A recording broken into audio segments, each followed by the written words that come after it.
নমস্কাৰ মই মৌজিদ বন্ধুসকল পলকতে চাওঁ আজি 9টা গুৰুত্বপূৰ্ণ খবৰ। প্ৰথমটো খবৰ, ৰাজ্যৰ প্ৰতিটো দৰিদ্ৰ পৰিয়ালে লাভ কৰিব 5 লাখ টকাৰ আৰ্থিক সাহায্য।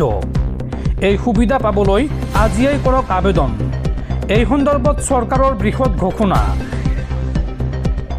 ৰাজ্যৰ প্ৰতিটো দৰিদ্ৰ পৰিয়ালে লাভ কৰিব 5 লাখ টকাৰ আৰ্থিক সাহায্য।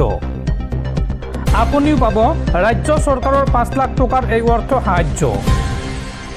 আজিয়েই কৰি লওক এটা অতিকৈ জৰুৰী কাম। বাৰ্ষিক আয় কম থকা প্ৰতিটো পৰিয়ালে লাভ কৰিব এই সুবিধা। চৰকাৰে এই সন্দৰ্ভত কৰিলে ডাঙৰ ঘোষণা। শীঘ্ৰে আপুনি বনাই লওক PMJAY card. PM Jan Arogya card থাকিলে প্ৰতিটো পৰিয়ালে লাভ কৰিব 5 লাখ টকাৰ বিনামূলীয়া চিকিৎসা। অসম চৰকাৰৰ চিকিৎসা শিক্ষা আৰু গৱেষণা বিভাগৰ এই বিশেষ পদক্ষেপ। কিদৰে কৰিব আবেদন চাওঁ আহক। আজিয়েই আপোনাৰ নিকটতম স্বাস্থ্য কেন্দ্ৰৰ সৈতে যোগাযোগ কৰক। প্ৰাথমিক স্বাস্থ্য কেন্দ্ৰত আপুনি প্ৰথমতে যোগাযোগ কৰক। আবেদন কৰিবলৈ আপোনাক প্ৰয়োজন হ'ব প্ৰতিটো পৰিয়ালৰ ৰেচন কাৰ্ড অথবা আধাৰ কাৰ্ড। আয়ুষ্মান পৰ্টেলৰ জৰিয়তে ৰেচন কাৰ্ড অথবা আধাৰ নম্বৰ ব্যৱহাৰ কৰি যোগ্যতা নিৰ্ধাৰণ কৰা হ'ব। আপুনি যোগ্য বুলি প্ৰমাণিত হ'লেই পৰিয়ালৰ সদস্যসকলৰ নাম স্ক্ৰীণত স্পষ্ট হ'ব। কোনে কোনে এই কাৰ্ড লাভ কৰিব সেই তথ্য চৰকাৰে বা পৰ্টেলে আপোনাক জনাই দিব। আৰু আবেদনকাৰীয়ে তাৰ পৰা চিনাক্ত কৰিব লাগিব সদস্যসকলৰ নাম। আৰু তাৰপিছত আধাৰ কাৰ্ডত সন্নিৱিষ্ট নম্বৰত আপোনালৈ আহিব OTP অথবা বায়োমেট্ৰিক্সৰ জৰিয়তে নিশ্চিত কৰিব পাৰিব তথ্য। আৰু আবেদনৰ সময়ত লাগিব আবেদনকাৰীৰ লাইভ ফটো। eKYC সম্পন্ন হ'লেই 24 ঘণ্টাৰ ভিতৰত লাভ কৰিব PMJAY ডিজিটেল কাৰ্ড। আৰু চৰকাৰী হাস্পতালত আয়ুষ্মান কাউণ্টাৰলৈ গৈ আয়ুষ্মান মিত্ৰৰ সহায়ত অতি ক্ষীপ্ৰতাৰে সক্ৰিয় কৰিব পাৰিব এই কাৰ্ড আৰু ল'ব পাৰিব চৰকাৰৰ এই 5 লাখ টকাৰ আৰ্থিক সাহায্য। পৰৱৰ্তী খবৰ, মাতৃহাৰা হ'ল বিধায়ক অখিল গগৈ। 96 বছৰ বয়সত অখিল গগৈৰ মাতৃ প্ৰিয়তা গগৈৰ দেহবসান। বুধবাৰে পুৱা 6:20 শেষ নিশ্বাস ত্যাগ কৰে অখিল গগৈৰ মাতৃয়ে। উল্লেখযোগ্য যে দীৰ্ঘদিন ধৰি বাৰ্ধক্যজনিত কাৰণত অসুস্থ হৈ আছিল অখিল গগৈৰ মাতৃ প্ৰিয়তা গগৈ। পৰৱৰ্তী খবৰ, মুছলমানক লাভ জেহাদত ফচাবলৈ হিন্দু নেতাৰ ভয়ংকৰ কাণ্ড। দুজন মুছলমান যুৱকক লাভ জেহাদত ফচাবলৈ নুকুল নামৰ এগৰাকী হিন্দু যুৱতীক দিছিল 10 লাখ টকাৰ অফাৰ। আৰক্ষীৰ তদন্তত ওলাল ভয়ংকৰ তথ্য। মুছলমানক লাভ জেহাদত ফচাবলৈ হিন্দু নেতাই কৰিলে ভয়ংকৰ কাণ্ড। লাভ জেহাদ আৰু ধৰ্ষণৰ ঘটনাত ফচাব বিচাৰিছিল মুছলমান যুৱকক। মুছলমান যুৱকক ফচাবলৈ হিন্দু যুৱতীক দিছিল লাখ লাখ টকাৰ অফাৰ। 2 মুছলমান যুৱকক ফচাবলৈ ৰচা হৈছিল অভিসন্ধি। নুকুল গুৰ্জন নামৰ এইগৰাকী হিন্দু নেতাই লিপ্ত হৈছিল এই ভয়ংকৰ কাণ্ডত। নুকুলৰ অভিসন্ধি মতেই এখন গাড়ীত 2 মুছলমান যুৱকক লৈ গৈছিল হিন্দু যুৱতীয়ে। উত্তৰ প্ৰদেশ আৰক্ষীয়ে গ্ৰেপ্তাৰ কৰিছিল সেই 2 মুছলমান যুৱকক। আৰক্ষীয়ে অভিযান চলাই অব্যাহত লাভ কৰিছিল ডাঙৰ তথ্য। নকুল নামৰ হিন্দু নেতাগৰাকীয়ে টকাৰ লোভ আৰু মুছলমানক বদনাম কৰিবলৈ ৰচিছিল এই অভিসন্ধি। নিজেই অভিসন্ধি ৰচি হিন্দু নেতাগৰাকীয়ে নিজেই খবৰ দিছিল আৰক্ষীক। আৰক্ষীৰ তদন্তত ওলাই পৰিছে এই ভয়ংকৰ তথ্য। দৰ্শকসকল, আৰু বহুতো গুৰুত্বপূৰ্ণ খবৰ আছে। তাৰ আগতে আপোনাক জনাওঁ যে যদি আপুনি এতিয়ালৈকে এইটো ভিডিঅ'ত লাইক কৰা নাই তেন্তে এতিয়াই ভিডিঅ'টোত লাইক কৰি দিয়ক। আৰু এনেকুৱা ধৰণৰ ভিডিঅ'সমূহ নিতৌ চাবলৈ চেনেলটো ছাবস্ক্ৰাইব কৰি কাষত থকা বেল আইকনটো প্ৰেছ কৰি ৰাখক।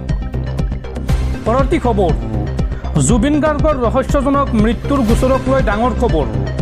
অহা 8 জুনৰ পৰা ফাষ্ট ট্ৰেক আদালতত আৰম্ভ হ'ব বিচাৰ প্ৰক্ৰিয়া। অসমৰ জনপ্ৰিয় শিল্পী জুবিন গাৰ্গৰ মৃত্যুৰ সৈতে জড়িত গোচৰটো এক নতুন পৰ্যায় পাইছেহি। অহা 8 জুনৰ পৰা এই সমগ্ৰ ঘটনাৰ শুনানি প্ৰক্ৰিয়া আনুষ্ঠানিকভাৱে আৰম্ভ হ'ব। ন্যায়াধীশ শৰ্মিলা ভূঞাৰ পৰিচালনাত চলিবলগীয়া এই বিশেষ ফাষ্টেগ আদালতখনে প্ৰথম পৰ্যায়ত গোচৰটোৰ এজাহাৰকাৰী আৰু গুৰুত্বপূৰ্ণ সাক্ষীসকলৰ ভাষ্য লিপিবদ্ধ কৰিব। প্ৰথম দিনাৰ শুনানিত অংশ ল'বলৈ আদালতৰ তৰফৰ পৰা ইতিমধ্যে 4জন মূল ব্যক্তিলৈ জাননী প্ৰেৰণ কৰা হৈছে। প্ৰথম দিনা আদালতত হাজিৰ হ'বলগীয়া সাক্ষীসকল হৈছে হেমন্ত কুমাৰ দাস, মৰিগাঁও জিলাৰ আৰক্ষী অধীক্ষক, ৰাতুল বৰা, মৰিগাঁৱৰ বাসিন্দা তথা এই সমগ্ৰ ঘটনাৰ প্ৰথমগৰাকী এজাহাৰকাৰী, প্ৰণৱ শইকীয়া, মৰিগাঁও থানাৰ তদানীন্তন ভাৰপ্ৰাপ্ত বিষয়া আৰু ভাস্কৰ বৰ্মন গোচৰটোৰ অন্যতম গুৰুত্বপূৰ্ণ সাক্ষী। উল্লেখযোগ্য যে জুবিন গাৰ্গৰ মৃত্যুক সহজভাৱে ল'ব নোৱাৰি মৰিগাঁৱৰ ৰাতুল বৰাই পোনপ্ৰথমে আৰক্ষীৰ ওচৰত হত্যাকাণ্ডৰ সন্দেহ প্ৰকাশ কৰি এজাহাৰ দাখিল কৰিছিল। তেওঁ অভিযোগ উত্থাপন কৰিছিল যে শিল্পীগৰাকীৰ উন্নত চিকিৎসাৰ বাবে ছিংগাপুৰৰ চিকিৎসকে যিবোৰ সতৰ্কতা যেনে জুই আৰু পানীৰ পৰা নিলগত ৰখা এইসমূহ পৰামৰ্শ অৱলম্বন কৰিবলৈ কৈছিল, অভিযুক্তসকলে তাক সম্পূৰ্ণৰূপে অৱজ্ঞা কৰিছিল। এই গুৰুতৰ অভিযোগৰ ভিত্তিতেই ৰাজ্যিক তদন্তকাৰী সংস্থা চমুকৈ CIDয়ে সমগ্ৰ বিষয়টো খৰচি মাৰি অনুসন্ধান চলাইছিল। কেৱল এয়াই নহয়, এই ঘটনাক লৈ সমগ্ৰ অসমতে তীব্ৰ প্ৰতিক্ৰিয়াৰ সৃষ্টি হৈছিল আৰু বিভিন্ন প্ৰান্তৰ থানাত প্ৰায় 85খনতকৈও অধিক এজাহাৰ ৰুজু কৰা হৈছিল। এই সন্দৰ্ভত চৰকাৰী পক্ষৰ লোক অধিবক্তা জিয়াউল কামাৰৰ ভাষ্য অনুসৰি এই গোচৰত নাম সাঙুৰ খোৱা 7গৰাকী অভিযুক্তৰ বিৰুদ্ধে ভাৰতীয় ন্যায় সংহিতা চমুকৈ BNSৰ 34, 37 আৰু 38 ধাৰাৰ অধীনত বিচাৰ প্ৰক্ৰিয়া আগবাঢ়িব। আদালতে অহা 20 জুনৰ ভিতৰত এজাহাৰকাৰীসকলৰ সাক্ষ্য গ্ৰহণ সম্পূৰ্ণ কৰাৰ লক্ষ্য স্থিৰ কৰিছে। ইয়াৰ উপৰিও এই সমগ্ৰ ৰহস্যঘন গোচৰটোৰ সত্যতা উদ্ঘাটন কৰিবলৈ পৰ্যায়ক্ৰমে মুঠ 161জন সাক্ষীক আদালতলৈ তলব কৰা হ'ব বুলি জানিব পৰা গৈছে। পৰৱৰ্তী খবৰ, সাৱধান ৰাজ্যবাসী, ৰাজ্যত পুনৰ বতৰৰ ল'ব কাল ৰূপ। আগন্তুক 5 দিনলৈ ৰাজ্যত হ'ব মুখলধাৰ বৰষুণ। এই আগজাননী বতৰ বিজ্ঞান কেন্দ্ৰৰ। আগন্তুক 5 দিনলৈ সাৱধানে থাকক ৰাজ্যবাসী। অত্যন্ত জৰুৰী কাম নাথাকিলে ঘৰৰ পৰা নোলাব। বতৰ বিজ্ঞান কেন্দ্ৰৰ এই সন্দৰ্ভত য়েল্লো এলাৰ্ট জাৰি সমগ্ৰ অসম তথা উত্তৰ পূৰ্বাঞ্চললৈ। ৰাজ্যজুৰি এই সময়ছোৱাত হ'ব মুখলধাৰ বৰষুণ। লগতে প্ৰতি ঘণ্টাত 100 কিলোমিটাৰ বেগত বলিব ধুমুহা আৰু বজ্ৰপাত শিলাবৃষ্টিক লৈও সতৰ্কবাণী জাৰি বতৰ বিজ্ঞান কেন্দ্ৰৰ। অহা 7 জুন পৰ্যন্ত ৰাজ্যত কাল ৰূপ ধাৰণ কৰিব বতৰে।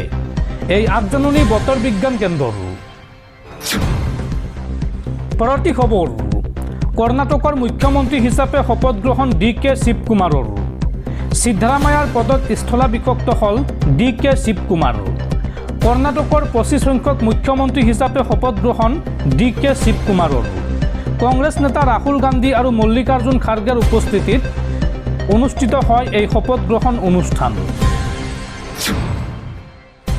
পৰৱৰ্তী খবৰ, 3 মাহ পাছত সম্পন্ন হ'ব ইৰাণৰ সৰ্বোচ্চ নেতা আয়াতুল্লাহ আলী খামেইনিৰ জানাজা। 2 কোটি লোকৰ উপস্থিতিত হ'ব খামেইনিৰ জানাজা। বিশ্বক আচৰিত কৰি ইৰাণৰ সকলো প্ৰস্তুতি সম্পন্ন। মৃত্যুৰ 3 মাহ পাছত সম্পন্ন হ'ব ইৰাণৰ সুপ্ৰিম লিডাৰ আয়াতুল্লাহ আলী খামেইনিৰ জানাজা। 2 কোটি লোকৰ উপস্থিতিত হ'ব খামেইনিৰ জানাজা। এতিয়াও ৰাখি থোৱা হৈছে খামেইনিৰ মৃতদেহ। বিশ্বক আচৰিত কৰি ইৰাণৰ সকলো প্ৰস্তুতি সম্পন্ন। দেশৰ কেইবাখনো ডাঙৰ চহৰত অন্ত্যেষ্টিক্ৰিয়াৰ শোভাযাত্ৰা উলিওৱা হ'ব। তেহৰাণত অনুষ্ঠিত হ'বলগীয়া এই অনুষ্ঠান হ'ব 24 ঘণ্টীয়া আৰু ইতিমধ্যে 3-দিনীয়া ৰাজ্যিক শোক ঘোষণা কৰিছে ইৰাণ চৰকাৰে। উল্লেখযোগ্য যে আয়াতুল্লাহ আলী খামেইনিক 28 ফেব্ৰুৱাৰীত আমেৰিকাই হত্যা কৰিছিল। কিন্তু এতিয়াও বৈজ্ঞানিক পদ্ধতিৰে আয়াতুল্লাহ আলী খামেইনিৰ মৃতদেহ ৰাখি থোৱা হৈছে বা এতিয়াও ইৰাণতে আছে আয়াতুল্লাহ আলী খামেইনিৰ মৃতদেহ। আৰু 3খন চহৰতে বৃহৎ পৰিসৰৰ ৰাজহুৱা দুৱা অনুষ্ঠিত হ'ব। নিৰাপত্তাৰ দিশটোক লৈ চিন্তিত ইৰাণৰ প্ৰশাসন আৰু যুদ্ধৰ ভয়ংকৰ পৰিস্থিতিৰ বাবে জানাজা কৰা হোৱা নাছিল খামেইনিৰ আৰু এতিয়া 2 কোটি লোকৰ উপস্থিতিত হ'ব খামেইনিৰ জানাজা।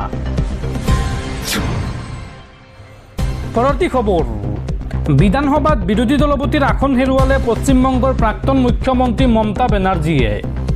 বিদ্ৰোহী গোটৰ বিধায়ক ঋতব্ৰত বেনাৰ্জী হ'ল বিৰোধী দলপতি। মমতা বেনাৰ্জীৰ সংগ এৰিলে 58গৰাকী বিধায়কে আৰু বিৰোধী নেতা হিচাপে নিৰ্বাচিত কৰিলে ঋতব্ৰত বেনাৰ্জী। পৰৱৰ্তী খবৰ, যুৱতীক ধৰ্ষণ কৰি এইবাৰ গ্ৰেপ্তাৰ হ'ল IIT বাবা। এগৰাকী দুগৰাকী নহয়, কেইবাগৰাকীও যুৱতীৰ সৈতে অপকৰ্ম কৰি গ্ৰেপ্তাৰ হ'ল ভণ্ড IIT বাবা। মথুৰাত এইগৰাকী ভণ্ড বাবাৰ কাণ্ড জানিলে আচৰিত হ'ব আপুনিও। কেইবাগৰাকীও যুৱতীৰ সৈতে ঘৃণনীয় কাণ্ড কৰি গ্ৰেপ্তাৰ হ'ল ভণ্ড বাবা। ভয়ংকৰ অভিযোগত IIT বাবা অভিষেক মিশ্ৰ আৰক্ষীৰ জালত। যুৱতীক ধৰ্মৰ নামত জালত পেলাই ঘৃণনীয় কাণ্ড ভণ্ড বাবাৰ। মথুৰাত ভণ্ড বাবাৰ কাণ্ড জানিলে আচৰিত হ'ব আপুনিও। আদিকৰ্তা নাৰায়ণ দাস নাম লৈ যুৱতীৰ সৈতে অপকৰ্ম এইগৰাকী ভণ্ড IIT বাবাৰ। ধৰ্মৰ পাঠ পঢ়ুৱাই বহু যুৱক যুৱতীক শিষ্য কৰি লৈছিল ভণ্ড বাবাই আৰু যুৱক যুৱতীৰ ব্ৰেইন ৱাছ কৰি পাতি দিছিল গন্ধৰ্ব বিবাহ। পিছত সেই যুৱতীসকলৰ সৈতে অপকৰ্মত লিপ্ত হৈছিল IIT বাবা। আৰু গোবৰ্ধন থানাত এই সন্দৰ্ভত এগৰাকী যুৱতীৰ এজাহাৰৰ পিছতে পোহৰলৈ আহিছে এই বিস্ফোৰক তথ্য।